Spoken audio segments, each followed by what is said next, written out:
چیرۆکێکی دیکەی دووفاقی دەسەڵاتداران ئاشکرا بوو کە جارێکی دیکە ڕووی ڕاستەقینەی دەسەڵاتی دەرخست. ئەنجومەنی نوێنەرانی عێراق دەنگی بە 18 کەس داوە بۆ پۆستی باڵیۆزی عێراق لە دەرەوەی وڵات. لەم ژمارەیەدا 10 کەس سەر بە پارتی دیموکراتی کوردستان و 8 کەس سەر بە یەکێتی نیشتیمانی کوردستانن. ئەمە لە کاتێکدا هەردوو حیزبی دەسەڵات بە تایبەتی چەند موچەخۆرێکی بندیواری پارتی بەردەوام خەریکی پڕکردنی مێشکی خەڵکن بە قسە و زانیاری بێ بنەما سەبات بە ڕووخانی عێراق و نزیکبوونەوەی کێشە و شەڕی گەورە لە ناوچەکەدا. هەمان ئەو حیزبانەی خەریکی دروستکردنی خەیاڵپڵاوی سیاسین و کوردایەتی بە خەڵک دەفرۆشنەوە خۆیان لە بەغداد هەڵپەی دەستکەوتنی پۆست و ئیمتیازاتیانە. ناردنی 18 باڵوێز بۆ نوێنەرایەتی عێراق لە دەرەوە بەو هەموو پشکەی پارتی وێکێتیەوە بەڵگەیەکی ئاشکرا و شەرمەزارکەرە لەسەر ئەم دووفاقیە. چاودێران دەپرسن چۆن دەکرێت حیزبەکانی دەسەڵات لەلایەک بە وتارە چاوەشەکارەکانیان دەسەڵات و شکۆی عێراق بخەنە ژێر پرسیارەوە لەلایەکی دیکەوە بە شێوەیەک خۆیان هەڵواسن بۆ پۆستانەی بەغدادەوە کە ئەمە بەڵگەیە لەسەر ئەوەی بانگەشەکانی ڕووخانی عێراق تەنیا چاوەشەکاریەکە بۆ کات کوشتن و لە بیرکردنەوەی کێشە سەرەکیەکانی خەڵک لە پێش هەمووشیانەوە کێشەی موچە و برسێتی.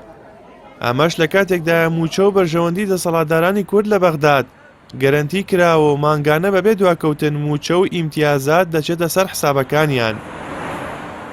مێژووی پەیوەندیەکانی نێوان هەرێم و بەغداد بە تایبەت لە 11 ساڵی ڕابردوودا پڕە لەم جۆرە لە ناکۆکی و گرژیانەی بەهۆی سیاسەتی هەڵەی دەسەڵاتداران دروست بوون کە بەشێکی زۆری ئەم کێشانە لە ئەنجامی هەوڵەکانی هەندێک لایەنی سیاسی کوردەوە بووە بۆ تێکدانی پەیوەندیەکان کە ئەمەش بۆتە هۆی ئەوەی هاوڵاتیانی هەرێمی کوردستان بە تایبەتی موچەخۆران بە چەرمەسەری و لە ناڕەحەتیدا ژیان بەسەر بەرن.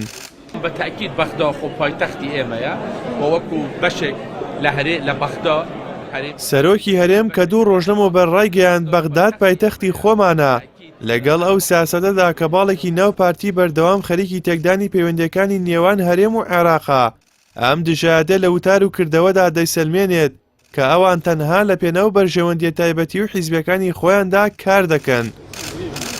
بە دڵنیاییەوە ئەوەی دەسەڵاتدارانی هەرێم بە ناوی کوردایەتیەوە دەیفرۆشنەوە بە خەڵک کە گوایە بەغداد دوژمنی گەلی کوردە و دژی دەوەستنەوە تەنها چاواشەکاریە.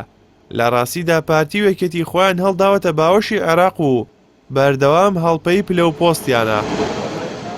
ئەم ڕووداوانە کە نوێترینیان وەرگرتنی 18 باڵوێزی عێراقە لەلایەن دەسەڵاتدارانی کوردستانەوە تەنیا نمونەیەکی بچووکە لە دووفاقیەکی گەورەی دەسەڵاتداران کە تێیدا وتارەکان لەگەڵ کردارەکاندا یەک ناگرنەوە لە کاتێکدا پێویستە سەرکردایەتی سیاسی کورد ڕازگۆیانەتر و شەفافانەتر مامەڵە لەگەڵ خەڵکدا بکەن و بەرژەوەندیەکانی هاوڵاتیان لە پێش بەرژەوەندیەکانی حیزبەکانیانەوە دابنێن.